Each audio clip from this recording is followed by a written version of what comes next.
Siwa Mahadewa, patung yang terbesar itu.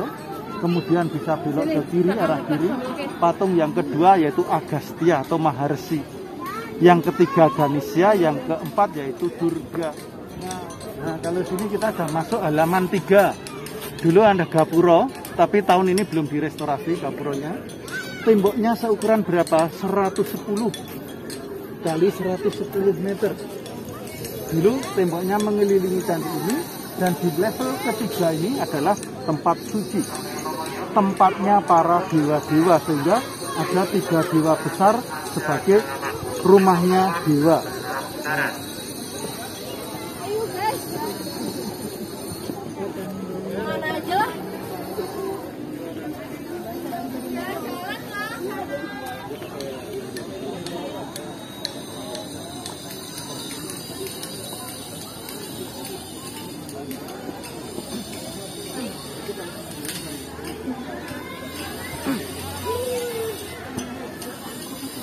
Nah, kita sudah masuk di halaman level nomor 3.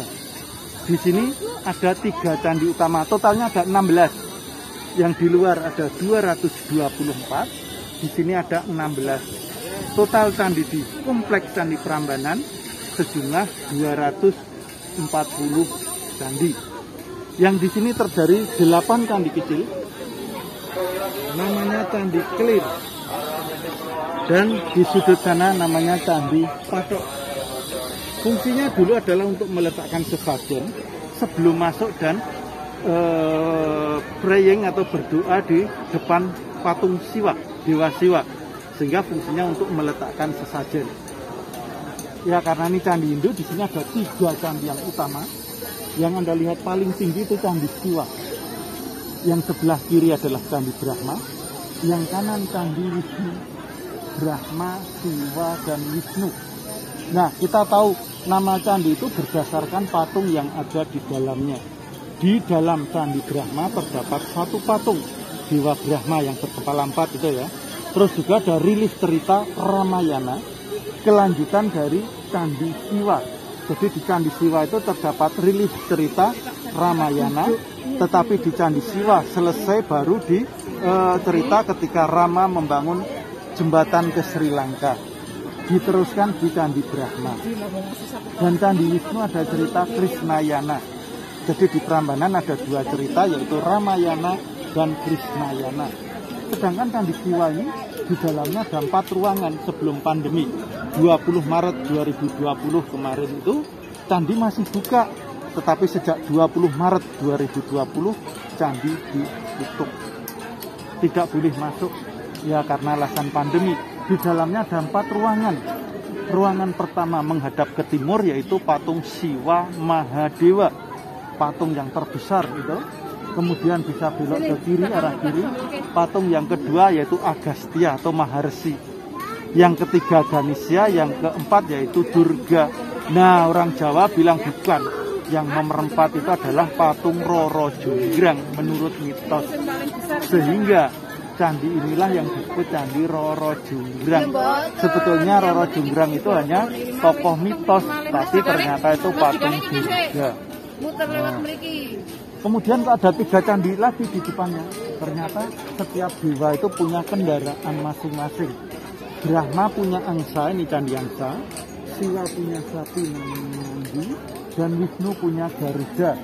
Tapi patung Garuda dan angsa ketika diketemukan, patungnya sudah hancur. Sehingga orang dulu berpikiran, wah nggak usah direstorasi aja, yang penting candinya berdiri. Sehingga patungnya, runtuhannya dibuang keluar, candinya berhasil diperbaiki. Kalau yang tengah ini adalah sapi Nandi, kendaraannya Dewa Siwa. Kita mendekat ke Candi Brahma sana dulu ya. Silakan kalau mau bertanya boleh juga sambil bertanya ya. Nah, kalau di sudut-sudut candi terdapat kepala raksasa. Ya. Kepala raksasa ini di hidungnya ada lubangnya. Fungsinya apa? Sebagai jalan air. Ketika hujan deras, air mengalir ke situ, meresap dan mengalir ke sini sana. Jadi memang fungsinya untuk mengalirkan air. Ya. Ada 2 candi lagi sebelah kiri. sebelah kanan di antara 3 dewa besar dan di antara binatang suci. Ini namanya Candi Apit, itu Candi Apit. Fungsinya untuk pendeta yang tertinggi, brahmana yang tertinggi, di sini untuk mengawasi dan menyiapkan offering atau sesajen, membantu orang yang mau sembahyang ke candi. Jadi brahmana tapi yang paling terhormat, paling dapat tempat sendiri. Seharusnya brahmana kan di sana, tetapi ada brahmana khusus yang mengawasi, merawat dan membantu orang kalau mau masuk ke candi yang besar, Candi Siwa.